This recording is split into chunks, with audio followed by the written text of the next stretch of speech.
सभी को नमस्कार।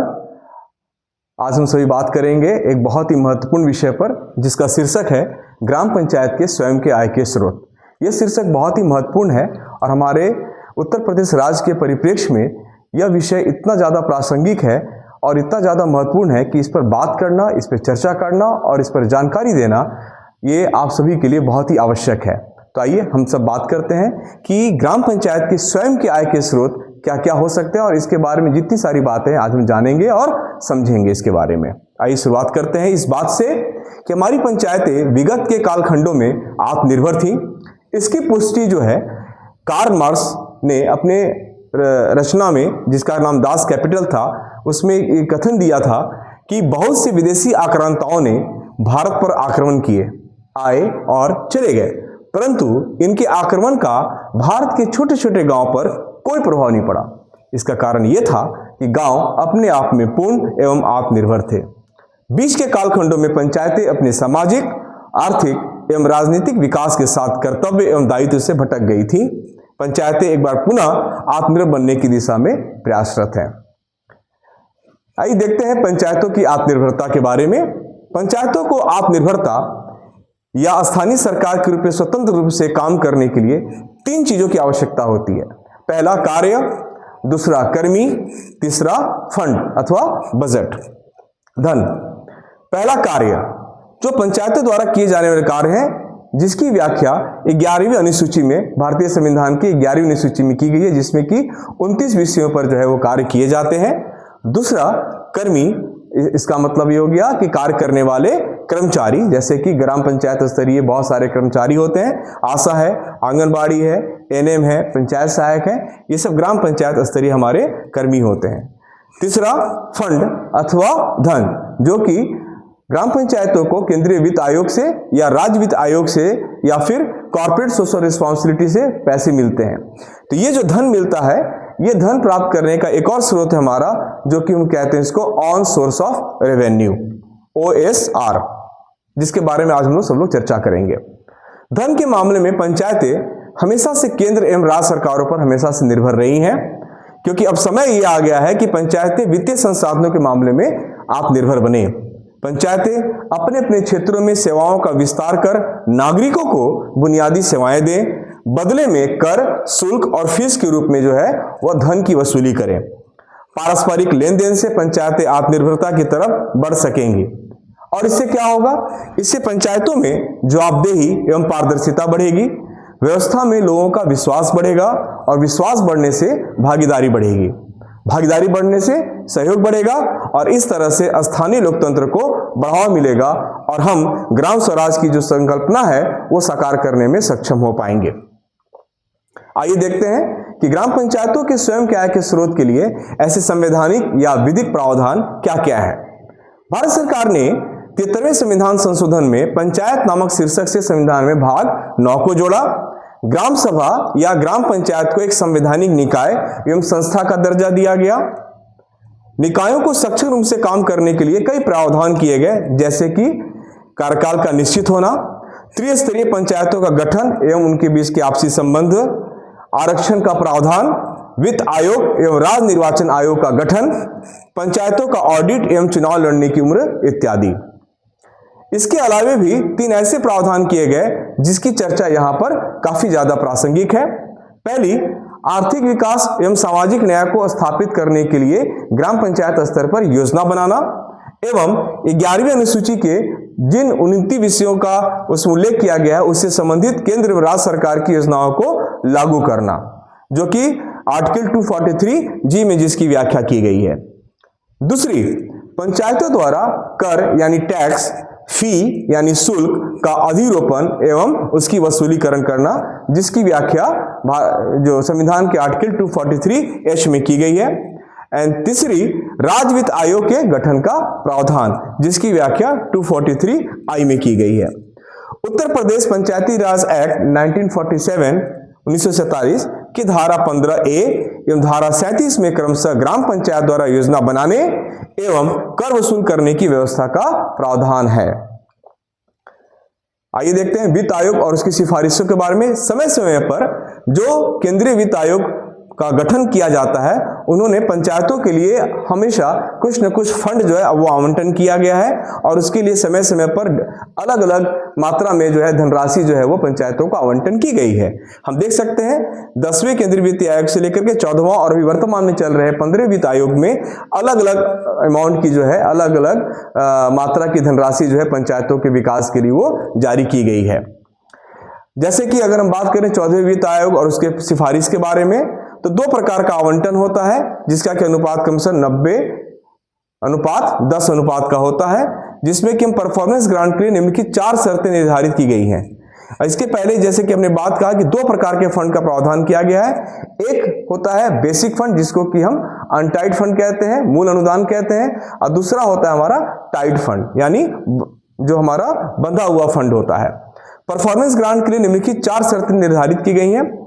वो यह है कि पंचायतों का ऑडिट होना चाहिए, पंचायतों की खुद की आय यानी ऑन सोर्स ऑफ रेवेन्यू बढ़ते हुए क्रम में होनी चाहिए, ग्राम पंचायत विकास योजना का निर्माण करेंगी, डैशबोर्ड में अलग अलग सेक्टर का उल्लेख होना चाहिए। तभी से देश के अलग अलग राज्यों की पंचायतों ने अपनी खुद की आय के सृजन पर कार्य करना शुरू कर दिया।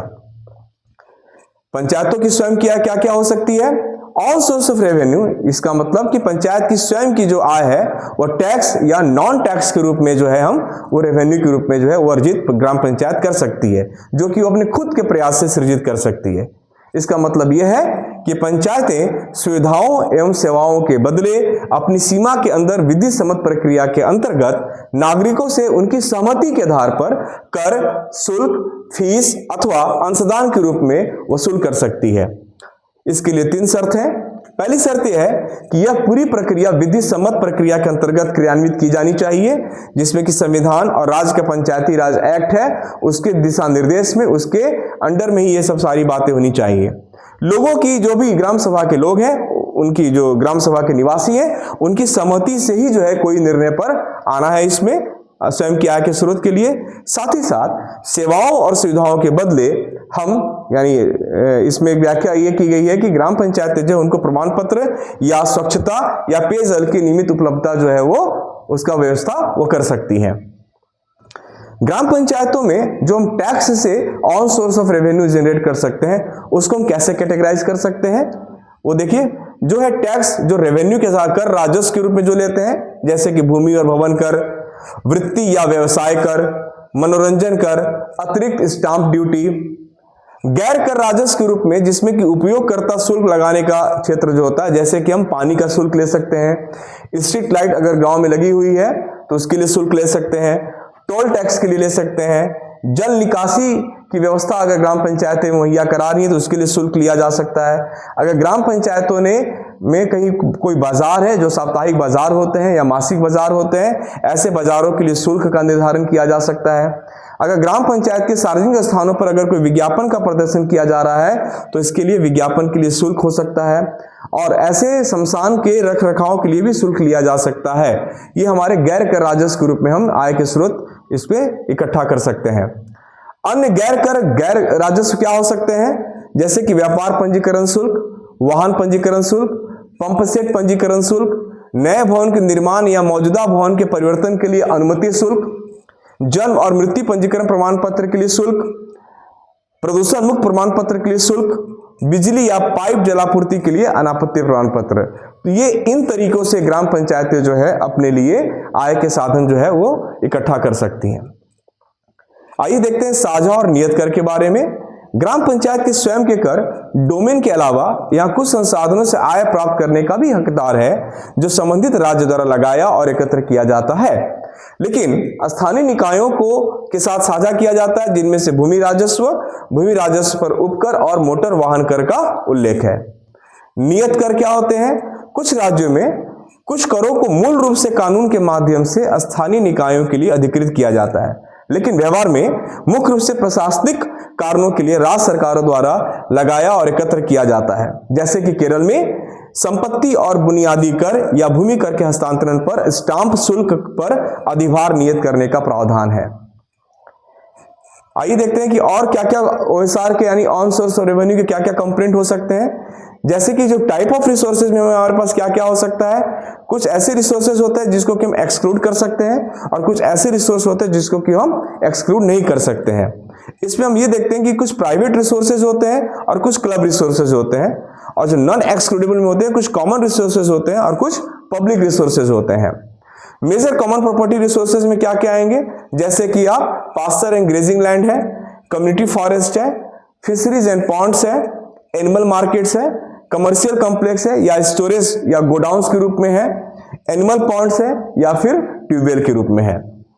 कुआं भी हो सकता है, burial grounds, crematorium and incineration sites हो सकते हैं, रिसाइकलिंग यूनिट्स हो सकता है, सॉलिड वेस्ट मैनेजमेंट प्लान हो सकता है, कंपोस्ट पीट हो सकता है, नाडे पिस्ट हो सकता है और पंचायत के रोड हो सकते हैं। बलवंत राय मेहता कमेटी 1997 में उन्हें कर संबंधी कुछ अनुशंसा किया था जो कि ग्राम पंचायतों के द्वारा लिया जाना था, जैसे कि गांव की गलियों में रोशनी पर कर, स्वच्छता पर कर, गलियों नालियों टैंकों आदि का रख रखाव, घरेलू उपयोग के लिए पानी की व्यवस्था, प्रारंभिक शिक्षा का पर्यवेक्षण एवं देखरेख, भूमि प्रबंधन, संकट से राहत, गांव की सड़कों, पुलों और नालियों का रख रखाव के लिए टैक्स, पिछड़े वर्गों का कल्याण के लिए, मवेशियों से संबंधित अभिलेखों के रख रखाव से संबंधित आंकड़ों का संग्रह और रख रखाव।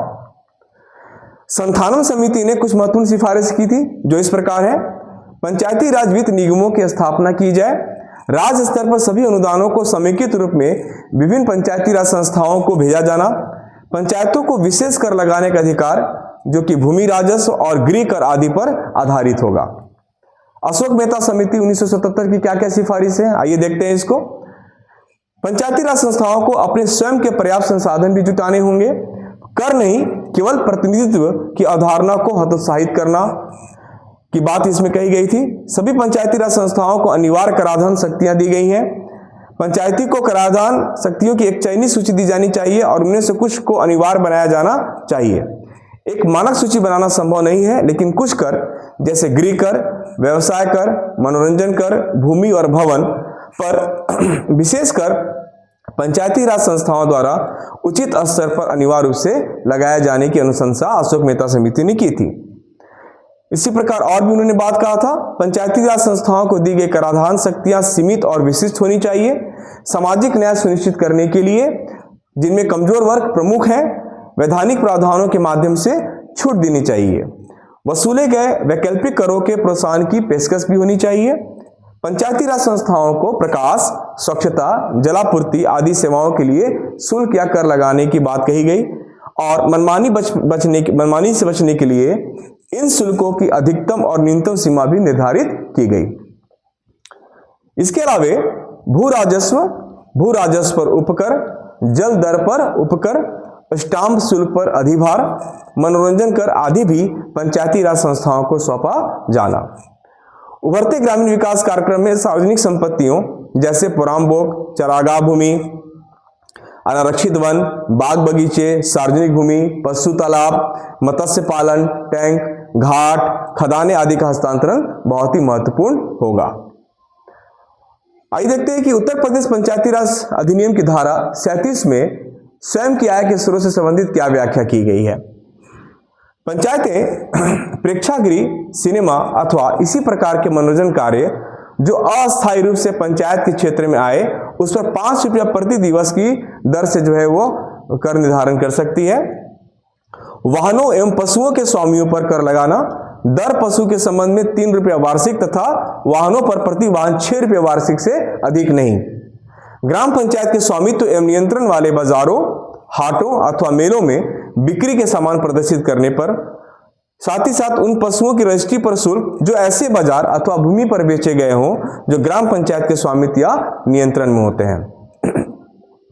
बधशालाओं और पड़ाव की भूमिका के प्रयोग के लिए शुल्क, जल शुल्क, निजी शौचालयों और नालियों की सफाई के लिए कर, सड़कों की सफाई एवं उन पर स्वच्छता एवं रोशनी के लिए, अनुरक्षित सिंचाई की योजना पर कर, ऐसा कर जिसे राज्य अधिरोपित करे। उत्तर प्रदेश पंचायती राज नियमावली के नियम संख्या 220 में इस नियम में कर लगाने की प्रक्रिया का वर्णन किया गया है।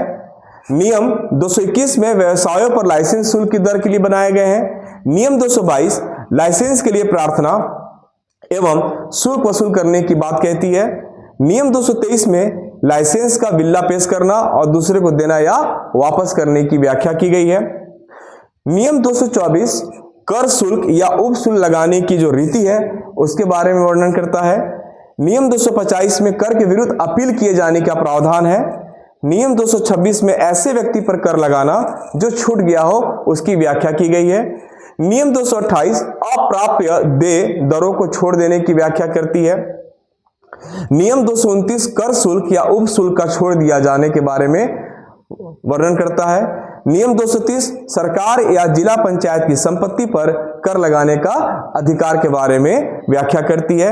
और नियम 231 घर, भवन या भूमि के स्वामी या उसको उपयोग में लाने के लिए जो कर लगाए जाते हैं उसके बारे में इसमें दर्शित किया गया है। आइए देखते हैं कि ऑन सोर्स ऑफ रेवेन्यू यानी स्वयं के आय के स्रोत के लिए ऐसे कौन कौन से संभावित स्रोत क्या हो सकते हैं।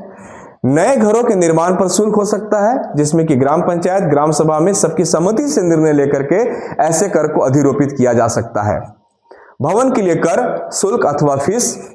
बोरिंग पर टैक्स या स्वयं के अलावा बोरिंग से दूसरे के खेत की सिंचाई के लिए शुल्क लिया जा सकता है। ग्राम पंचायत की परिधि में आने वाले व्यवसाय पर शुल्क लिया जा सकता है। बाजार, हाट, मेले एवं उत्सव के आयोजन पर शुल्क लिया जा सकता है।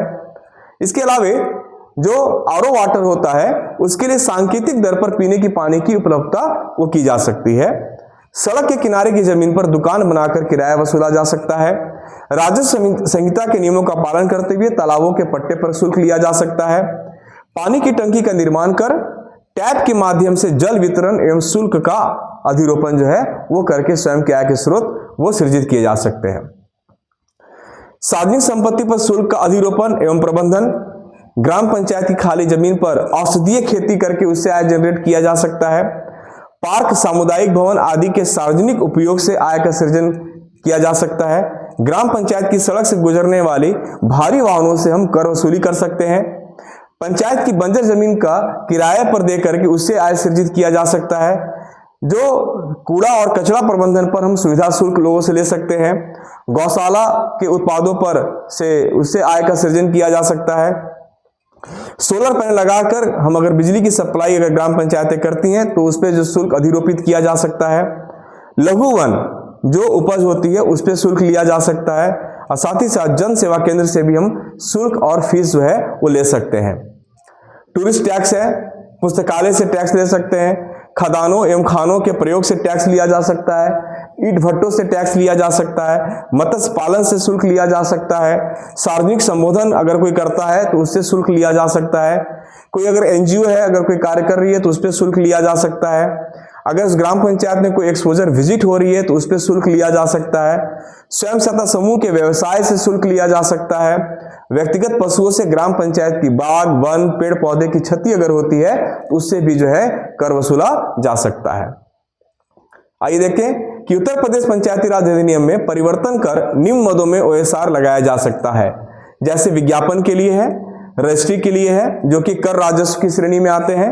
उसी तरह से गैर कर राजस्व की श्रेणी में ब्याज है, डिविडेंड है, एफडी है, जिसमें कि पंचायतें प्राप्त अनुदान या धनराशि पर अपने ब्याज को अर्जित करती हैं।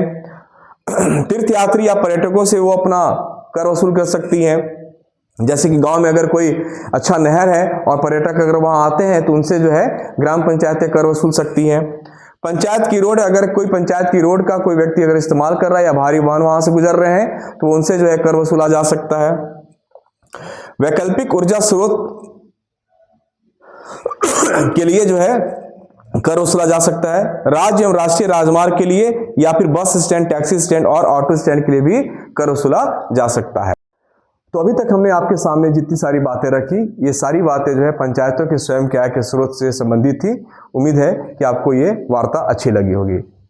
ध्यानपूर्वक सुनने के लिए बहुत बहुत धन्यवाद।